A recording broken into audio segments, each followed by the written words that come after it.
Why would Fox News fire its most popular host? On average, 1 million additional people tune in to Tucker Carlson every night than to Fox programs that were before or after his show.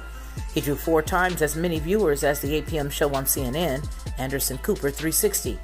He was the leading draw on Fox's streaming service, and there is no rising star at the network expected to take his seat, so it wasn't a lack of success that pushed out Carlson.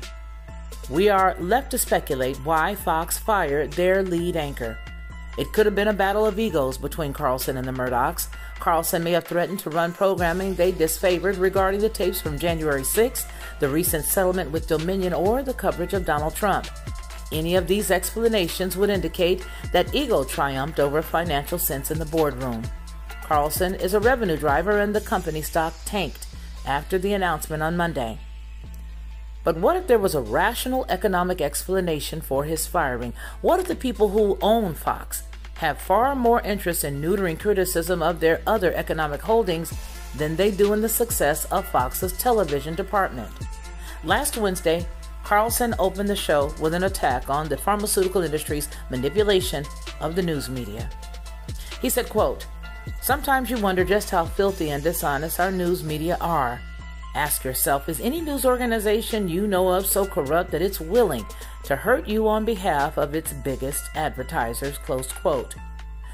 Carlson then attacked the news media for taking, quote, "hundreds of millions of dollars from big pharma companies and promoting their sketchy products on air, and as they did that, they maligned anyone who was skeptical of those products," close quote.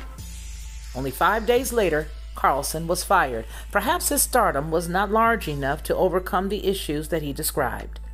Beyond my pillow, Fox News' largest advertisers include GlaxoSmithKline, Novartis, and BlackRock.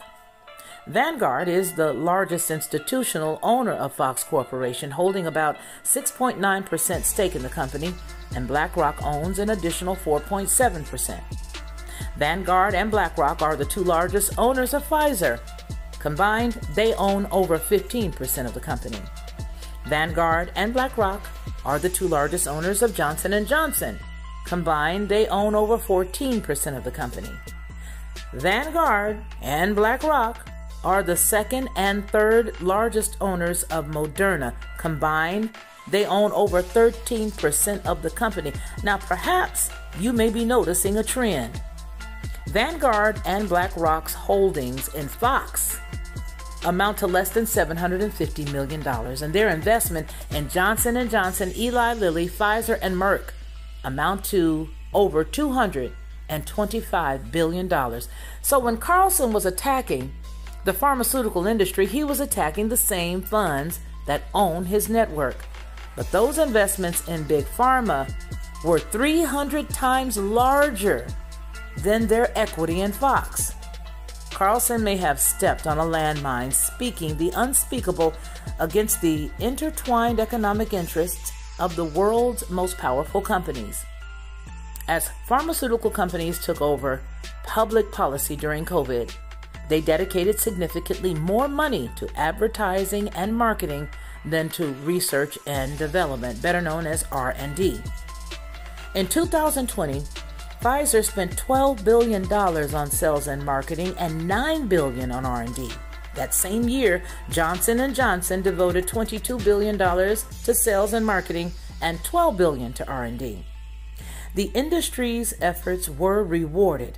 Billions of dollars in advertising, resulting in millions of Americans tuning in to programming sponsored by Pfizer.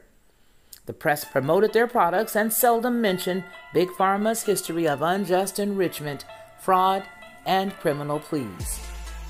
Upon the release of Pfizer's 2022 annual report, CEO Albert Bourla stressed the importance of customers' positive perception of the pharmaceutical giant. Quote, 2022 was a record-breaking year for Pfizer, not only in terms of revenue and earnings per share, which were the highest in our long history, Bourla noted, but more importantly in terms of the percentage of patients who have a positive perception of Pfizer and the work we do. Closed quote.